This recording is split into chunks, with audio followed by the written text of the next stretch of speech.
Hey, it's Tanisha Spain, host of Mid-American Gardener, and we are back at Delight Flower Farm in Champaign this week, and it looks a little different out here than it did last time, but that does not mean that the crew is not hard at work here on the farm, getting ready for next spring and also making some beautiful seasonal arrangements, and Maggie is going to show us how to do that. So let's go find her and make some holiday wreaths.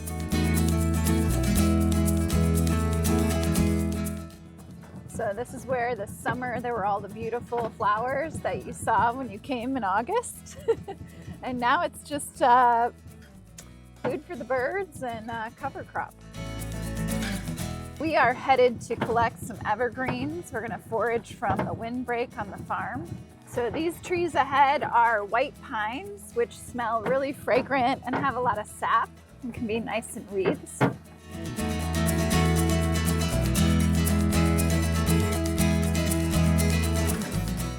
Well, hello again. Hey. It's much different weather than the last time we were here. Very much We're so. dressed different and everything. Okay, so we are making wreaths today. Yeah. What a change of season. So what sorts of things do we need? I love that you're just out here gathering what you've got on the farm. So what are we looking for? Yeah, so you want fresh greens. Okay. This is a white pine, and you know, if folks at home watching have trees in their landscape or bushes, a lot of times there's an evergreen that's suitable for wreath making. So I just look for branches that might be in the way, so you can kind of do two things. Two things at once. Yeah, you're harvesting for your wreath making, but you're pruning your trees, which is a good time of year to do that because they're kind of dormant, so it doesn't stress them too much. So like, we'll take a big branch like this and just cut a section of it off. Gotcha. And then when we go into the workshop, I'll show you how we can cut it down. Now, how many wreaths will you crank out from the farm here? Close to 200. Oh, wow. Okay. Yeah, and a lot of the greens that we cut actually go to wreath workshops that we teach around town. So sometimes the greens aren't for wreaths that we're selling. Sometimes they're for wreaths that other folks in the community are making at one of our workshops. Gotcha. And Taylor, one of our crew members, took advantage of one of your workshops not too long ago. So we'll have to show off her work a little bit later too. Yeah, she made a dried wreath with some of our dried flowers. So that's very pretty nice. cool. Okay, what else do we need? Well, let's get a couple different kinds of greens. Okay.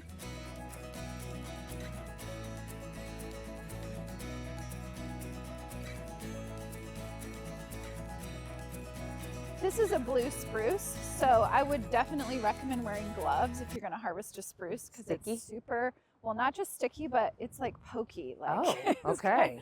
kind of mean to you. So, you know, you can cut it back in an area where there's less of that pokey evergreen. Gotcha. This is a younger tree, so I probably wouldn't harvest too much off of it, but it adds a nice like color contrast. Yes, definitely. And then over here is some arborvitae. This is in a lot of landscaping. You're probably familiar with this. It's also sometimes called, it's a variety of the Eastern red cedar, I think is what it's called. But it's really nice and green and bright, adds a really nice color. Nice seasonal. I'll be your assistant. Okay. To the point, these trees were put on this property to be a windbreak. I'd say they're doing their job. It's quite exposed out here. We like to keep the greens here, but for us, they also work as something that we can sell in the wintertime from our flower farm. And it's locally harvested. Most evergreen wreaths that you get, like at the grocery store this time of year, those greens are either coming from Canada or the Pacific Northwest. So we like using the really fresh stuff. That's one of the goals here. Yeah, so this is arborvitae, and it is a nice bright green, but it's also one that you would probably want to wear gloves when you're harvesting. Very pretty, very seasonal. I can already see the vision coming together. Great.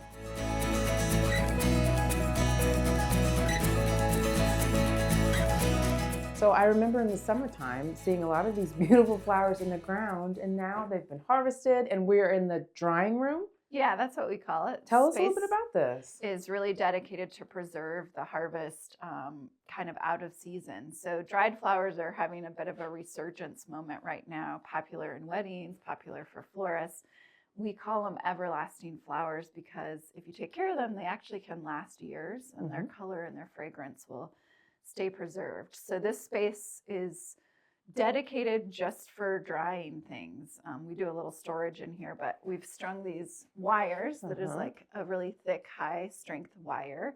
And we rubber band these when they're fresh. And it's dark in here. We run a dehumidifier, so everything is getting the moisture pulled out of it. And then we have fans circulating so there's no mold or mildew happening. The smell in here is absolutely lovely too. How long does it take? How do you know when something is ready to be used in an arrangement? How do you know when it's reached its peak dryness? Yeah, you can usually tell by feel that it doesn't have the kind of flexibility anymore. It's a bit more brittle. Okay. And when things have reached their peak dryness, just to preserve them, we put them in cardboard boxes and label them. We move them to our barn and inventory them. And the cardboard, as opposed to like a plastic tub or something, allows it to continue to kind of breathe and moisture to come and go from it. It won't get trapped in there. And it's still protected from the sun fading it and things like that. So interesting. So these you'll pull from, like you said, for wreaths, for other winter arrangements, dried arrangements. It all comes from here. Yeah, we make some dried bouquets, and so we sell those dried bouquets at the farmers markets as well. And, very nice. Okay, so which ones do you think we are going to use for our wreath that we're going to make today? Yeah, so I think we're going to use some of this, which is a flamingo feather, celosia, and this is another variety of celosia. I'll try to put it. I remember those from the summer. They were so brilliant, the color. Yeah, they really hold their color. You know, marigold's really nice pop of orange, but it doesn't always go with the holiday, vibes. Sometimes that's more of like a late winter, early spring wreath that we might make. Excellent. Okay, I'm excited. So let's make our wreath. Okay. Okay, so we've got all of our supplies, dried flowers from the drying room. We've got our fresh greens from the farm. And then remind me, what is this? Is just a frame? Yeah, we just call it a wreath frame. Wreath frame? Kind of like, it's called a clamp frame because it has these little pre-made, prefabricated clamps or spots that you could clamp. And I will say, the first year of being a flower farmer and making wreaths, I didn't have one of these machines and I used pliers. Oh my gosh. It's not the way these are meant to be used. Certainly. Working smarter now. Yeah, so now it has this foot pedal operated way of clamping it. It just makes it a lot easier on your wrists. But there are ways that people can make wreaths at home. If you get a wire frame from a craft store or something like that, you can just wire the evergreen and dried flowers to it. And that's pretty simple. Easy peasy. Okay. So we're going to essentially, I guess because I'm a flower farmer, I like to think about making these into just miniature bouquets, and that's how we'll assemble the that's wreath. a cool way to think about it. So you've got like a little evergreen bouquet, and you just lay it in here so that at least a few inches are covered, and these two pieces are right in between here, and then we just use the foot pedal, and it clamps it right on there. Voila! I'll do a couple, and then I'll give you a chance to do it. The real test. Yeah, you said you hadn't made one, so you might as well. These are really pretty. And when we pick them up from the store or from the florist or wherever we get them from, you don't really realize the work that goes into it and sort of the intentionality of choosing flowers and choosing greens. And so this is always really cool to get behind the scenes and see what goes into it, the work that goes into it. Yeah. So you want to make a little evergreen bouquet? Okay. Here we go. Well, let me take a peek at yours. Okay. So we're just going to grab some pieces. I'm not going to overthink it. Yeah, just nice variety. How's that? That's great. Okay. Yeah, and you just want to put it right in between stems here. Other way. So we kind of overlap so we hide our mechanics from before. Got it. Yep, you got it. How's that? Pretty good. Maybe tuck this guy in there. Okay. And then just make sure these are lined up in the track. So let's move that a little bit. Okay, and then clamp good. it. Do I have to really? Clamp your finger. No, you don't have to drive it too hard. Let's see. Did I get it? Oh shoot, I don't think so. Okay, let's try it again. Okay. Wait, let me see. Let's get that. There we go. Ugh. Okay. You got it. Not too bad. Not too bad. Now I'm sticky. Yeah, it's good to wear gloves for this. Rookie move. Rookie move. And just do that all the way around. Yeah, you just do that all the way around. Let's add a little dried flowers to it so you get a sense of how that looks. So because dried flowers can be kind of brittle, like they will break easily. Okay. One of the tricks we do, I know it sounds weird, but we dried all these. Then we actually bring them out of the drying room for a day or two. Sometimes we put them in our cooler. Sometimes we just bring them in here if it's humid enough, and it softens them Just just makes them a a little little bit more pliable and yeah, less prone to breaking. gotcha. And so I usually sandwich it between, so it's like got a little cushion of greenery, and then we'll just put it as the next little section on here. Wow. Now, how do you know the color scheme and the way these are going to take shape? I guess it's probably just as you're going along, but do you ever go into it thinking, all right, I would like to make this one for, I'm envisioning a Thanksgiving, area or Christmas area. How do you decide what colors to use and what textures and things? Yeah, well, because we're making so many, we've kind of found over the years, customers tend to have a preference of either a very traditional wreath, which is, either just greens and pine cones and a red ribbon, or like maybe a little gold or ornaments on it, something like very traditional Christmas, or something that's a little bit more botanical and highlights, different colors and different flowers that we have around the farm. I always try to remind myself this time of year that the history and tradition of wreaths is very old. It's pre-Christian, actually. So at a time when people lived much closer to the land and spent a lot of time outside, the dark days of winter were hard. So traditions like Christmas trees and having light and candles around was a way to bring light and bring greenery and a sense of hope to the winter.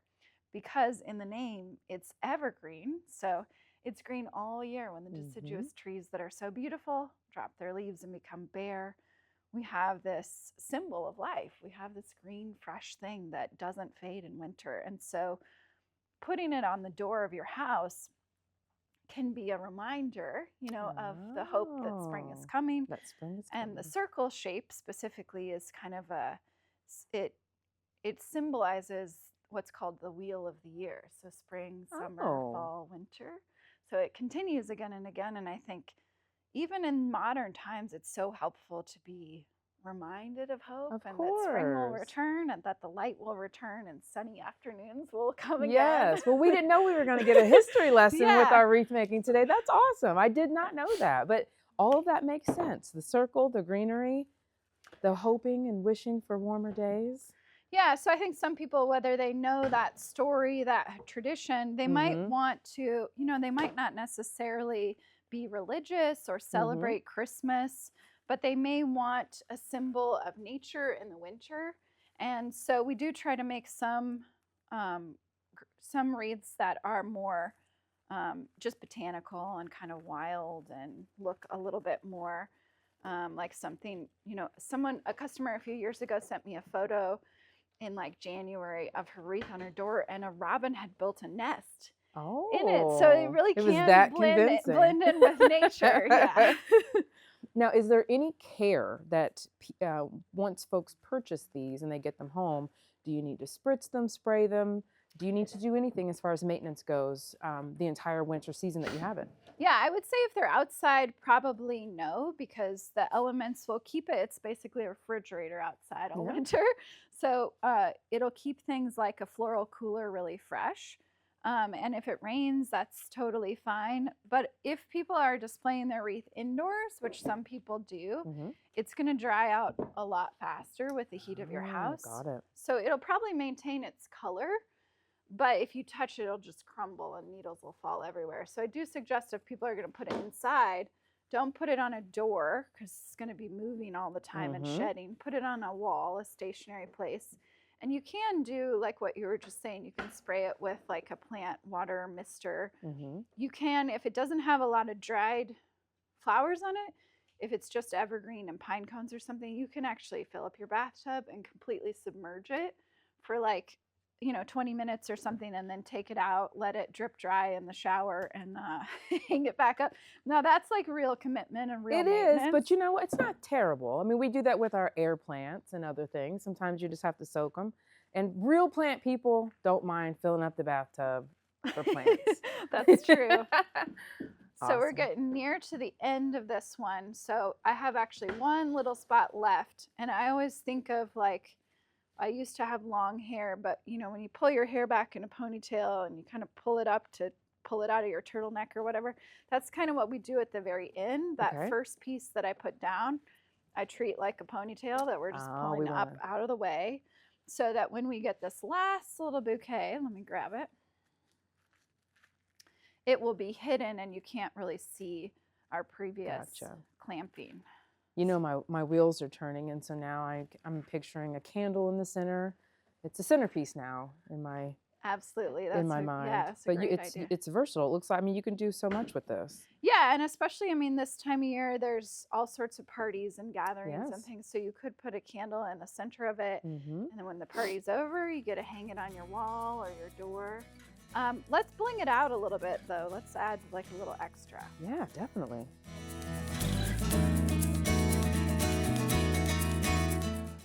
Final step, the bling bar. Yeah. Okay. So this is where we kind of deck it out with adornments. It could be something like shiny, like this wreath over here is starting to get like baubles and ornaments on it. Or this one, since we did use some of that celosia, I was thinking maybe just more of a simple complementary red ribbon could go on there. And I usually try to find a spot that like looks maybe a little sparse, and I'm for some reason drawn to this little spot here. And you can make ribbons and bows all different sorts of ways. I always think of Martha Stewart this time of year. When I was a kid, I used to watch Martha Stewart, and she has all different ways that you can tie ribbons or bows with this just a simple one. And then we could add like just some natural bits. These are pine cones. And you can add them. Just gives it a nice little pop and kind of keeps that original theme, that natural nature sort of. Very pretty. Yeah. And I brought a few others to show you. So this one's kind of probably done. Maybe another pine cone if we feel like we need it. That's gorgeous. But yeah, this one here has, so this has like some juniper berries on it. And more of like I said when we made this one yesterday, I'm like, this is like a country woman's. The pioneer woman wreath. And then this one's really cool. Yeah, very non-traditional. It has the sunflowers in it from the drying room. Very pretty. And this one really was striking too, because you use materials that I've never seen someone decorate with these before. Yeah, and it's gorgeous. So these are the milkweed pods that are just kind of hanging on fence lines around here all the time. And they're already durable in the winter, so they can hold up. And we just add what we want to make it look a little bit more unique. I know you can get a wreath pretty much anywhere this time of year. Grocery stores carry them and stuff, but it's nice to have something that's a little bit more artistic and handmade, land-made from the area. And you also do workshops and things with folks. Tell us a little bit about that, how you can learn to make your own. Yeah, so we are actually, this year we're offering about 10 wreath workshops. Some of them are for dried wreaths specifically, so they wouldn't have evergreen. They would just have dried flowers. And most of them are evergreen. People do it as, we do some private parties for like teens and offices. And then we do, I think we're doing Sleepy Creek, Riggs Brewery, Prairie Fruits Farm and Creamery, a few different locations around town, and it's just a good way to make a memory and do something with a friend or a family member. Very nice. And if folks were interested, how do they get in touch with you? What's the best way to find out about how to get themselves to a workshop? Yeah, so all of the registration, although there's not a lot of spots left, our Allerton class I think has a few, and Sleepy Creek has a few, but they're all on our website, delightflowerfarm.com.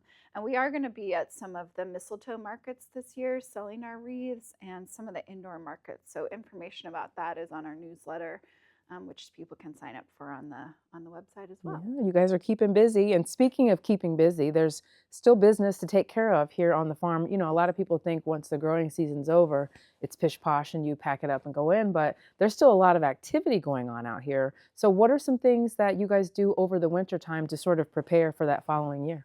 Yeah, so since we have had that really nice fall weather, it's been unseasonably warm, we've been able to do things like dig up our dahlias so we can start dividing those tubers and have dahlia tubers for next season. We've also divided some of our more established peony plants and take those roots up out of the ground. But most of our work is focused in our hoop houses or our greenhouses. They're insulated, but they're not heated, and that's where we're planting many of the crops that we harvest in spring. And we'll go check that out in just a few minutes. But first, we brought our friends John and Amanda here with us, and they're going to talk to you a little bit about how you can become a friend to WILL. Thanks, Tanisha, and we'll be getting back to Tanisha a little bit later, but right now we want to take a second to ask you to support great programs like Mid-American Gardener right here on WILL TV. My name is John Steinbacher. I am the Director of Development. I'm joined by Amanda Hill, our membership manager. We're really excited. They let us out. They let us out They of let the us studio. out of the studio of the building. We got to see some really cool wreath Yeah. making. So fun. I love going on these type of field trips. I don't even mind that it's chilly. I'm getting in the mood for the holidays. That wreath making was so cool. This place is amazing. I wish you could smell the greenery and see all the fun festive ribbons, and I just feel like the holidays are in the air. So it's exciting to be here. I appreciate that. I'm a little chilly, but Yeah. I'm out here doing it because You didn't we get the would coat. love to have your support today. Yes. It being chilly means we're Yes, coming up on the that's right. end of the calendar year, which is a really, really important time of year for us to fundraise. We raise about 25% of our funding for the year just in the month of December alone. So we would love to hear from you if you're a fan of Mid-American Gardener, if you tune into WIL TV for all the shows, all the how-to shows, the cooking shows, the travel shows. Obviously, you got great documentaries and great drama. This is the time to make a gift. You can call 217-244-9455, or you can go online to willgive.org. It's very easy to do, and when you go to willgive.org, you can become a sustainer. Yes, that's our favorite way for people to join. If you've never made a gift before and you are a fan of Mid-American Gardener and all the other wonderful things we do at Illinois Public Media, today's a great day to become a member and to become a sustaining member. You pick a monthly amount that's comfortable for you, $5 a month, $10 a month. You set it and you forget it. It's that easy, and it'll keep going until you say stop. So we'd love to hear from you. Give us a call, 217-244-9455. You can go online to willgive.org. And we have thank you gifts. We If you haven't do. noticed, In just we're a propped moment, we're up. going to have an interview with Alan Branhagen. You're going to stick around for that. He's amazing. It's Wealth really of exciting. Yeah, information, so and he it's is all the in this author book. of this book and many others. And today we are offering this book with your gift of $10 or more per month, or a one-time gift of $120. You'll be able to take this gift. And then, of course, if you're out, you should all have one of these by now. caroling or whatever you are in the wintertime, That's right. this is a great mug Yes. for it. And Just $7 a month or one-time donation of $84 really shows your support to Mid-American Gardener. We see these all over. We love it. We know you're supporting the show. And new, we just got these new hats, brand new also $10 a month. Wonderful for yourself, the gardener in you, or the loved one in your life that gardens. With the holidays coming up, it's always fun to think outside the box, get different gifts for people. Hat, mug, book. Give us a call. We'd love to send you something. 217-244-9455, or go online to willgive.org. We would love to hear from you guys today. And you know, if you are a fan of NPR or any of the programs we have, obviously have a radio station, WIL AM, FM 90.9. We have a brand new station, Illinois Soul, which just launched. But in honor, this is the 50th anniversary of the Friends of WIL. And in honor of that, we recently had Scott Simon, who hosts Morning Edition on NPR or Weekend Edition on NPR every Saturday. He came, was a delight. And let me tell you, we offered him one of these mugs, and he said, I've seen a lot of mugs in my time.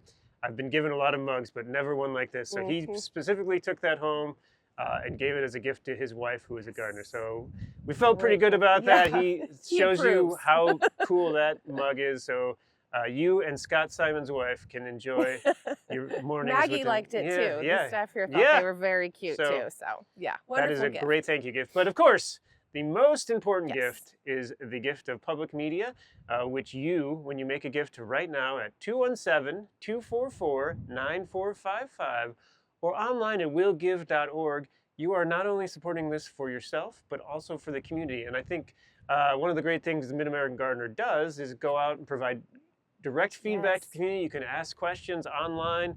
You can send them in. But also, this year and the last few years, they've been doing more remote locations, getting to know the gardeners and the locations in our community, providing really great information and resources. Yes, and it's really easy. We try to make it so simple. You can pay by credit card, you can send us a check. If you work for the university, payroll deduction, or EFT directly from the bank account. We really want to make it easy for you to set it and forget it and become a lifelong supporter of Illinois Public Media. Give us a call, 217-244-9455, or you can go online to willgive.org. We'd love to hear from you. And we're going to send it to Alan right now. And now we have a very special treat for you. I am joined by Alan Branhagen. You may not know him, but you know of his books because we have them on the show all the time. We've got this one today, trying to get out of the glare, the Native Plants of the Midwest book. We talk about the primer as well. So this is the man behind the book. So tell us a little bit about you, introduce yourself, and how did you become a plant person? Hi, Tanisha. Thank you for having me today. Yeah, I'm the executive director of the Natural Land Institute up in Rockford, Illinois. And if you didn't know, the Natural Land Institute was the first land trust in Illinois. And our founder was also one of the founders of the Natural Land, of the Nature Conservancy, which is, really well known. Yeah, how did I get interested in plants? I think it goes back to my childhood. My mom took us kids. I'm, from a family of 4 on hikes in local parks. I grew up in Decorah, Iowa, and I remember hiking in this one wooded park, Will Baker Park, and seeing Dutchman's breeches, and her showing me that flower. And each flower is like a little pants and hanging upside down, and it's just little things like that made me really interested in plants, though I also love butterflies and birds. I have to add that. Butterflies, birds, and botany, the 3 Bs. The 3 Bs, absolutely. So that's when you got bit by the bug, right? That's when I got bit by the botany bug, yes. The botany bug. Now, professionally, tell us a little bit about where your career has taken you. Yeah, I went to undergraduate school in Ames, Iowa at Iowa State University, and got a degree in landscape architecture, and had an amazing professor there, Bob Dias, who really promoted native plants. After that, I went to get my master's degree at Louisiana State University down in Baton Rouge. I took a detour. Really, I got an amazing assistantship there that covered my cost of living and tuition. So that was really helpful. And it's one of the top 4 schools in landscape architecture. And while at LSU, I knew I wanted to come back to the Midwest. I just love, grew up here. I don't know, my inner being is tied to what goes on in the Midwest. And so I was looking at job opportunities, and here's this job opportunity in Rockford, Illinois, working for the Winnebago County Forest Preserve District. And it was doing, preserve development and land management and, all the types of things that I really loved. And I applied actually, first of all, it's like, well, where the heck is Winnebago County, Illinois? And I went into the library at LSU. I hope this isn't too long of a story, but it's okay. And here in the library is the book, The Flora of Winnebago County, Illinois by Egbert Fell. And I read that book and I'm like, wow, that county has a really diverse flora and really unique river systems and all this history of land protection. I want to go and interview, and I did, and I got the job and I accepted it. I moved back to the Midwest, to Rockford, and the Illinois. rest is history, right? Yeah, and then I left for 27 years and now I'm back. I've been back a year. So, it just keeps calling you back, right? Yeah. Now let's talk about your books, because this is a book. This isn't a coffee table paperback. This is a comprehensive, what is it, 500 species. How does one go from having this passion about something to creating a giant book? Because this had to have been a labor, right? I mean, this is a lot of work. So what moved you to want to put this out there for people to understand and to know more about native plants?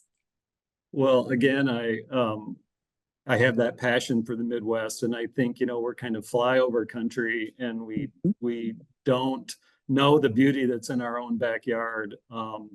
And I've been gardening ever since I was a wee one. So in Iowa and, a little bit in Louisiana, though, as a grad student, and of course in Rockford, and then Kansas City, and then the Twin Cities and back to Rockford. So I've been all over the Midwest and always visiting different natural areas and just inspired by all those things. And I thought I want to just share all my experiences with gardening to hopefully inspire people to grow more native plants and understand the importance of growing more native plants. Now, we hear a lot of people say, I don't really look for natives, or I'm not drawn to natives because they're not as showy, or they're not as bright colored or interesting to look at. And I'm sure you disagree with that. So what do you say to people who come up and say, I don't know, natives, they're just uninteresting? I completely hear that a lot. I think a lot of it also relates back to the Midwest has the smallest amount of natural areas remaining. Wow. Most people have never even been to a high quality remnant prairie to see the spectacle that is there. Right now, with all the sunflowers and blazing stars and all these things blooming, I mean, they can be spectacular. So a lot of people just miss what they're about. And I hope I brought that back to them. I think the quote in my book is from Eloise Butler, who was actually one of the first native plant people. In fact, the oldest native plant garden in the whole United States is in Minneapolis. And she was way ahead of her time, and she had traveled even to the tropics. But when she saw the prairies outside Minneapolis, said, they are more colorful and beautiful than anything she'd seen in the tropics. So if people just got out there and saw that, I think they'd be inspired to put these plants in. Interesting. That's a very, very unique perspective. Yeah. And you talk about designing with natives in here as well. We've had some folks on our show that the last few years that has really been a hot topic is let's introduce some of these back into our landscape. Talk a little bit about that. Well, yeah, I wrote this from a gardener's perspective, and yeah, some of these native plants are, they kind of run, or we don't know how to use them. We don't know how to, some of them are more aggressive or seed in because they're meant to be here. That's, and gardeners like things to just stay put, where I planted it, I want to stay there, so yeah, design is learning how to put these together, and for each section of the book, like the trees, the understory trees, the perennials, and so on. I have at the beginning a little piece that talks about maybe the best dozen that are the most garden worthy for a traditional landscape, so that people can know where to start with the ones that are really, really well behaved and act like the traditional perennials, so that they kind of can build off that. Very nice. So you even give us the blueprint of where to start. Yeah, I hope so. Like that. And we can't not talk about native plants and pollinators without talking about the greater issue of pollinators, our monarchs, and some of those things that are unique to Illinois and things that we enjoy. Did you come at this with a environmental sort of perspective as well? Yeah, I hope people got that. I think that's because, I said it's not just botany for me, it's butterflies and birds. And even as a boy, making those connections. I mean, I was writing down the plants that attracted butterflies way before any books really published that. And that's really the part that really inspired me to get this out there, is because these are all the building blocks of nature. These things have co-evolved with each other. They need each other. And then, of course, we ultimately need them if we want clean air and clean water. And even a lot of the plants we grow, need pollinators. Luckily, we don't have to hire someone to pollinate apple trees in the Midwest, for an example. So just hopefully people make that connection. And I really try to write about that. If there are specific insects or birds tied to a plant, really try to make those connections. Excellent. Can we expect any future works? Do you have anything in the pipeline? Not that, this isn't enough. Part of me wants to do the rest of the story. 500 is a lot, right? And, it was hard for me to whittle it down. And sometimes it might be kind of fun to do, here's some other really good ones that didn't make the first cut. And then, of course, we did the second book was really because the 500 is intimidating for a lot of people, and we did it so that the Midwest native plant primer, just to really more address the average homeowner, and so it wasn't quite as intimidating. So Gotcha. Excellent. Last yeah. question, and then I'll let you go. What is your favorite native plant? Oh, you would do that. Besides the one in I front saved of the you. best one for last. Yeah, probably, trees are the most important of all the plants because they have the biggest biomass and can make the biggest impact on your local environment. So I would pick Illinois state tree, the white oak. It just becomes a magnificent long-lived tree. Everyone should plant one somewhere because it just really is one of the building blocks of nature in the Midwest. Has more diversity of insects feeding on it than anything else. And of course, the acorns, the mast crop in the fall that it produces, feeds so much that it is, and of course, it sequesters carbon for a long time because it can live for 400 years. So long answer, white oak. White oak. Thank you so much for your time. I could sit here on this Zoom with you for hours because we're speaking the same language. Thank you so much for your passion and for turning that into these lovely books. We can't keep them here. Every time we offer them, they sell out immediately. So you are doing good work here in Central Illinois, and we really thank you. So, Alan, we appreciate it. You are very welcome.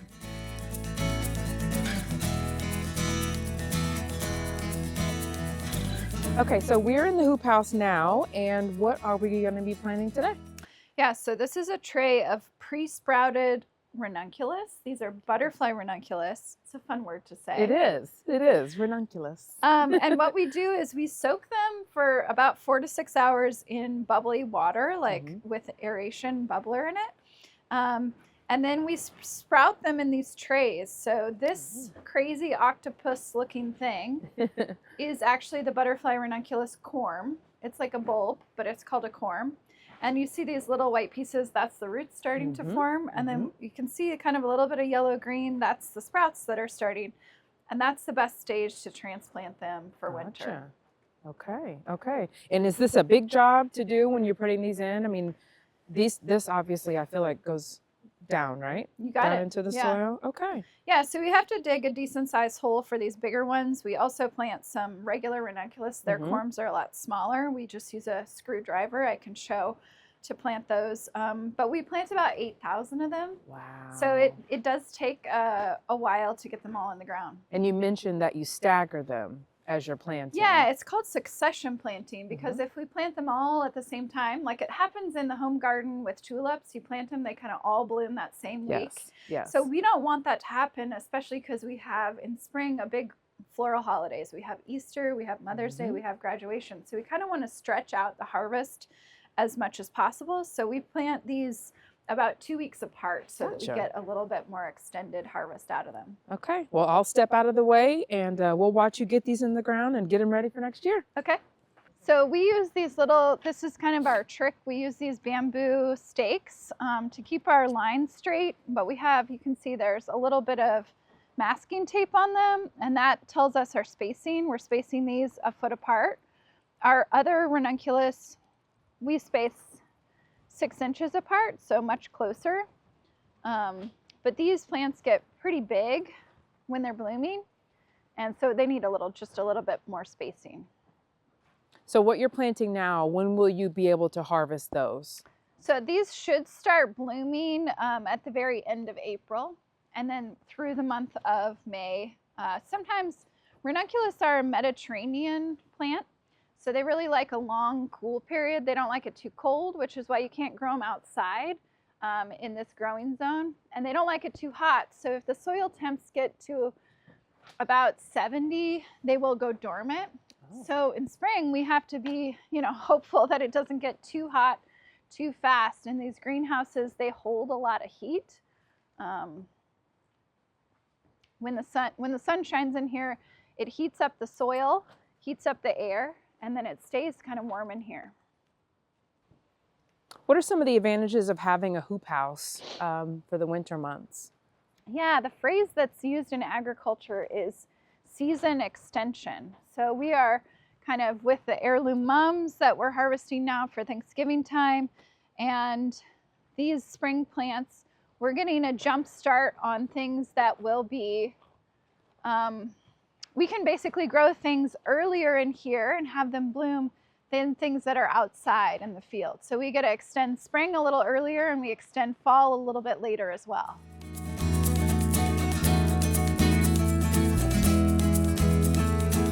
And Maggie, you were talking earlier about succession planting. This is a good example of that. This is ranunculus as well. Yep, these are the regular ranunculus, and these we planted just a few weeks ago, actually on election day. It was like something to do to occupy our minds and give us a sense of hope, and lots of unknowns at that time, but I'll definitely remember planting the ranunculus on election day this You will year. not forget this day for sure. All right, we're going to take one more break and go to our friends John and Amanda to tell us a little bit more about how you can become a friend to WILL and support programs like Mid-American Gardener. Thanks, Tanisha. That was great. You and Maggie are doing such a good job. This has been such a fun episode, and what a great interview with Alan, too. He's such a knowledgeable, amazing guy. It's really great chatting with him. This book has everything that you ever need. So $10 a month or a one-time gift of $120, and you can have all your gardening questions answered. And like they were saying, like the gardening doesn't stop, even though the weather changes. Like there's still stuff to do. You always have to be planning ahead, and I'm really learning a lot out here. So always happy to be here. If you are enjoying this show and other programs like it, please give us a call, 217-244-9455. We'd love to hear from you as we're ending up our calendar year. Always looking for lots of support there towards the end. That's right. The end of the calendar year is such an important time in our fundraising season. It helps ensure that we can continue to bring programs like Mid-American Gardener, Prairie Fire, State of Change, so many great shows from PBS and, of course, NPR. We also have great classical shows like Classic Mornings. It all happens with your support, and we do it all. But only thanks to the Friends of WIL of helping make this happen for more than 50 years now, which is incredible.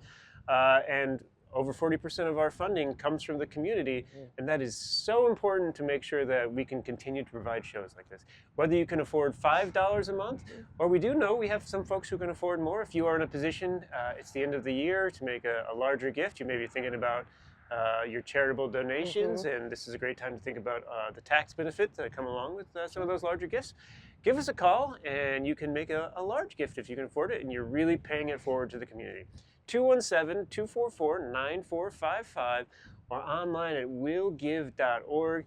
And you know, we both know, especially Amanda, because she gets a lot of calls about how many people out there love the Passport member benefit. Yes, I mean, it is by far most popular benefit. And lately we've been getting a lot of donations to gift that membership, Passport membership to somebody else, which I think is such a cool way to kind of pay it forward and pass it on. So don't forget that. Gift memberships, especially as the holidays are approaching, such a great idea, you know, an alternative type gift. So give us a call, $5 a month, you get Passport. Maybe you're already giving $5 a month and you want to up it, $10 a month, get this book or this really cool hat, $7 a month for the mug, a combination, $180 one-time donation, $15 a month.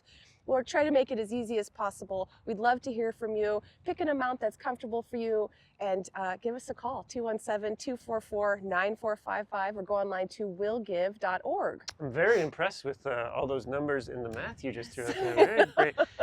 But yeah, so I mean, one of the really things that we've seen is a lot of folks, you know, they join to get Passport or Patterns magazine, and to give for a while, and perhaps that's you, you've been giving it $5 a month, but you realize your gift really makes a huge difference, and you can bump it up to $5 or $15 a month. That makes a huge difference for us. We have 12,000 donors throughout Central Illinois and actually around the country and around the world supporting this station. So every gift, every increase will make a huge difference, especially as we're heading into 2025, which is crazy to think about. Although really the temperature today does make me think, oh yeah, we're in winter. We're about getting there, yes. But the station has a lot of exciting big plans for 2025. Obviously, more Mid-American Gardener coming your way. I think I've seen them working on the set. We're going to have an exciting set for Mid-American Gardener. More Prairie Fire, which just won 4 Emmys, including an Emmy for Best Magazine Program, which is incredible. Obviously, we have a lot of other programs that you help support with your gift right now. And we're going to give you that phone number, 217-244-9455, online at willgive.org. And get your Mid-American Gardener hat. It's so cute. These are limited exclusive. We're Yes. just offering them now. So if that's something that you're thinking about, as you mentioned, a holiday Yes. gift for this spring. I know a lot of people this time of year, everyone's kind of asking, hey, give now, it's that season. But it really is so important. Illinois Public Media, we do so much for everybody, and it is time sometimes we need to then call on you guys, our listeners, our viewers, our loyal supporters, and say, give us some support if you can. We know not everybody can, but those that can, we truly appreciate it. Give us a call, 217-244-9455, or you can go online to willgive.org. We would love to hear from you. Thank you. Yep, and thanks, Amanda. Thank you. Fun to be out here, and Yeah. we'll send it back to Tanisha and Maggie. So we talked about how just because it's fall, winter does not mean that the farm is not working. There's a lot of stuff that goes into that. And one of those things is digging tubers and bulbs and that kind of thing. So here we have hundreds of dahlias. Yes. Oh my gosh. Digging, as you said, is probably one of the most dreaded fall It tasks is. because typically it's cold, it's wet, and they're heavy. It's a lot on your back, a lot on your body. It's my season of hot baths every day. Yes. But yeah, so we dig up our dahlia tubers. We planted about 1,000 dahlia tubers this year. So when we dig them up, they come up as a huge clump like this. And just like a potato plant or some other tuber, they form a lot of the new tubers that you could plant. And there's a whole process of dividing them to get new ones that you can plant next year. And this is our method of storing them. You said you're familiar with this. I am. This is how you do it.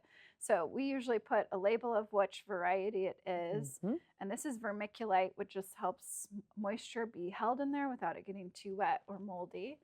And we layer them kind of like a lasagna. So once we've divided them, this is what the tubers that are divided look like. And the anatomy of a tuber, here's a good example, even though it's small, is that you want the body, the neck, and then you want an intact eye. So this will make a whole new dahlia plant next year, and it will be genetically true to this variety. Unlike seed that you collect from dahlias, which can be cross-pollinated and you can create whole new breeds of flowers that way, these are genetically true year after year. So one of these planted the next fall makes a huge clump like this, and you can get anywhere from some varieties make only 4 tubers. Some we've dug up some clumps that make 20 tubers. Oh my gosh. So it's a really good way to multiply. And dahlia tubers are expensive. They go for about, you can buy one for $7 a tuber, but some of the specialty varieties are $30 a tuber. Wow. So when you pull that up, fingers crossed that you've got a nice little cluster on there. Yeah, so you can build up your own stock. It's a really great way. The storage is a little tricky. You do have to try to keep them right in the 40-degree temperature range. So, you don't want it too cold. You don't want it too warm, or they'll start sprouting in storage. So we typically keep them in these boxes in this insulated shed until it starts to get really cold. And by then, our floral cooler is not holding fresh flowers anymore. We put a little space heater in there just to keep it right at that 40-degree temp, and we store them in there through the winter. Little musical chairs for storage. Yeah. Now, when you pull these up, is there any technique? Can you pop them off? Do they need to be cut off? What is the proper way? Yeah, so they're actually pretty fragile. They look hardy, but they're pretty fragile. So typically we kind of do a surgical, okay. We cut them, cut the top off of them, cut the big tuber in half, but you want to make sure that you don't break the neck on any of these. I mentioned, it has a body, it has a neck and an eye. So when we get down to a point of 2 of them, then I would just use a little smaller pruner and cut that. Making sure they both have a little of the neck. Making sure they both have the neck, the eye, and the body.